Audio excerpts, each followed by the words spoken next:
Olá, turma 71, tudo bem? Bom, hoje vamos iniciar a unidade 7, né? Quarto bimestre. Vamos continuar falando do passado simples. Na unidade anterior, o que nós vimos? Passado simples dos verbos regulares e irregulares, né? Verbos regulares, aquele que a gente vai acrescentar ed, ou no caso do y, né? Do verbo terminar em y e ter como antecedente uma consoante, a gente vai tirar o y, vai acrescentar o i no lugar dele e acrescentar o ed, porque o verbo é regular. Já no caso dos verbos irregulares, né, a gente vai precisar ter a listinha dos verbos irregulares, né, para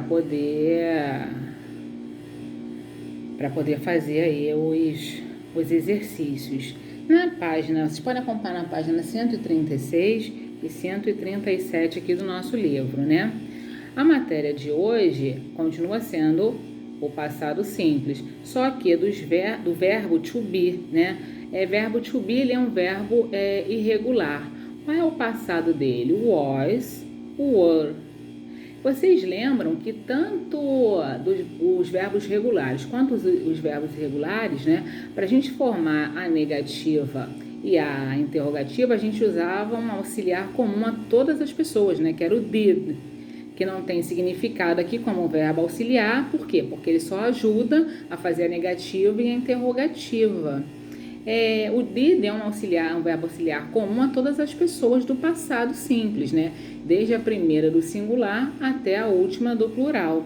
O mesmo não vai acontecer com o verbo to be, porque o verbo to be, ele é verbo auxiliar e é verbo principal ao mesmo tempo. Eu posso dizer assim, o tempo estava ensolarado, né? Então, the weather was sun. Aqui, ó, o verbo to be nessa frase, né? Was sun, the weather was sun. Was aqui é verbo principal. O tempo estava ensolarado, tá? Mas se eu quiser fazer a negativa e a interrogativa desta frase, né? Eu vou usar o verbo to be. Eu não vou usar o auxiliar did, como eu uso nos verbos regulares e irregulares, né? Nos outros verbinhos que a gente viu na unidade 6, que vai continuar vendo nessa unidade 7. Mas hoje, especificamente, a gente vai falar do passado simples do verbo to be. Então, vamos aproveitar aí o gancho aí com essa frase, né? The weather was sun. Aqui na afirmativa, o was aí, né? O verbo to be, ele é verbo principal. Mas agora na negativa que eu vou fazer, ele vai ser verbo auxiliar, né? Então, the weather was not, ou, né, wasn't, que é a forma contractada, wasn't sun. O tempo não estava ensolarado. E se eu quisesse perguntar se o tempo estava ensolarado, eu vou passar o verbo to be aqui nessa pergunta, nessa interrogativa, vai acontecer a mesma coisa. Ele vai passar a ser verbo auxiliar. Por quê? Porque ele vai me ajudar a fazer a interrogativa, a fazer a pergunta, né? Então, was the weather sun? Yes, it was, né? Eu vou substituir the weather, o tempo, pelo pronome it, né? Então, eu posso responder yes, it was, ou no, it wasn't. Perceberam que em algum momento, né, da afirmativa, ele é verbo principal, e no momento de fazer a interrogativa e a negativa, ele passa de verbo principal a verbo auxiliar, né? Eu, quando tenho uma frase com to be, estando ele no presente ou no passado, eu não vou usar o auxiliar. Ele mesmo vai fazer os dois trabalhos, o trabalho do verbo principal, de ser o verbo principal e de ser o verbo auxiliar, né? Por exemplo, ela estava feliz, né? She was happy. Aqui o was, ó, ela estava feliz. Frase afirmativa, ele é verbo principal. Como é que eu diria em inglês que ela não estava feliz? She was not happy ou she wasn't, né? Que é a forma contractada que vocês estão vendo aqui na página 137, que é a junção do verbo to be com o auxiliar not.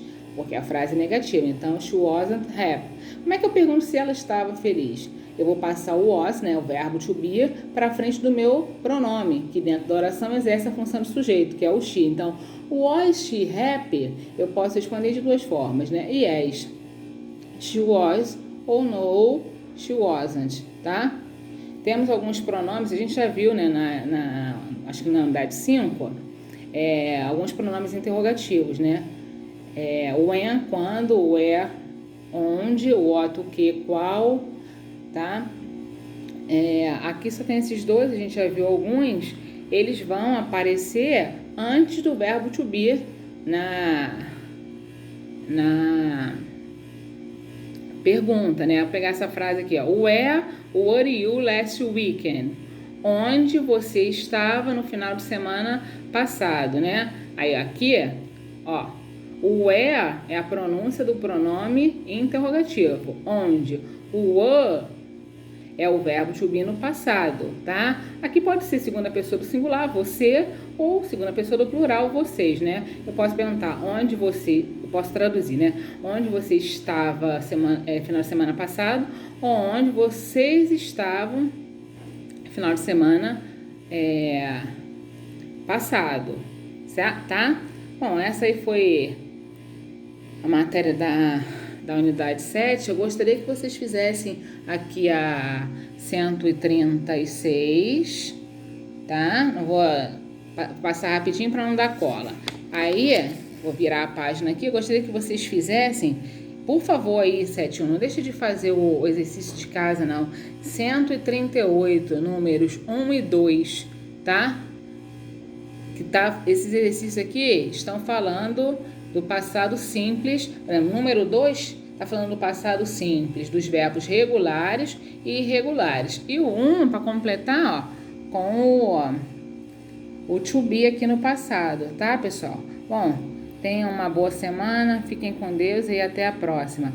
Vamos corrigir o exercício do livro, a página 138, na próxima aula ao vivo, tá? Não esqueçam de fazer.